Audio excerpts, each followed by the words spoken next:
రాముల వారు వనవాసం చేస్తానికి సీతమ్మతోటి కలిసి భద్రాద్రి అడవిలో ఉన్నాడని చెప్తారు.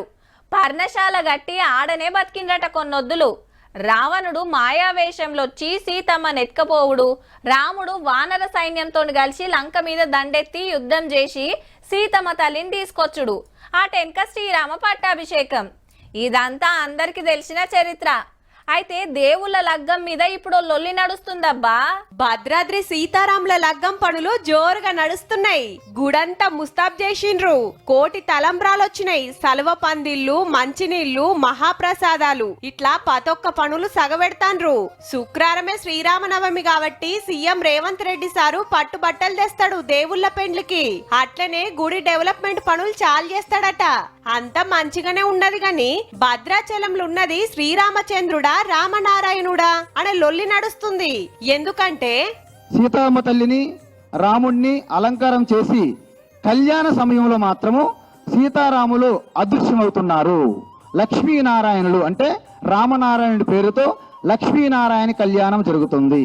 రాముణ్ణి క్షత్రియుడు నుంచి బ్రాహ్మణుడిగా, సీతమ్మను లక్ష్మీ స్వరూపంగా మారుస్తుర్రట. గట్ల సీతారాముల కళ్యాణం కాకుండా లక్ష్మీనారాయణ కళ్యాణం లెక్కైతుందట. గోత్రాలు, తల్లిదండ్రుల పేర్లిగిన మార్చి మంత్రాలు చదువుతాండ్రట భద్రాచలంలా. లక్ష్మీనారాయణ యొక్క గోత్ర ప్రవరులు, నామధేయములు కూడా మార్చబడుతున్నాయి. మరుసటి రోజు మళ్ళీ శ్రీరాముని యొక్క పట్టాభిషేకం జరుగుతుంది. ఎంత విచిత్రము చూడండి, విడ్డూరం. వెనకటికెళ్ళొస్తున్న ఆచారాలు, పద్ధతులు పక్కకు పెట్టి 14 సంధి కొత్త ఉట్టిచ్చిరని దేవుళ్ళ శాస్త్రాలు తెలిసినోళ్ళు చెప్తున్న మాట. చల్ గిదేం తరికా అట్లెట్లా మారుస్తారని 4 ఏళ్ల కిందట కొందరు రామభక్తులు హైకోర్టుకు పోతే ఓ కమిటేషన్రు. గుడి చరిత్ర, పాత పుస్తకాలు, రికార్డులు, అయ్యవార్ల అభిప్రాయాలు తీసుకొని తయారైన రిపోర్టు కోర్టుకు అందితే గప్పుడు తీర్పిస్తదట. మరిట్లా ఎందుకు మార్చిండ్రని గుడి ఆఫీసర్లను అడిగితే కేసు కోర్టులుంది, మేం మాట్లాడమంటాన్రు.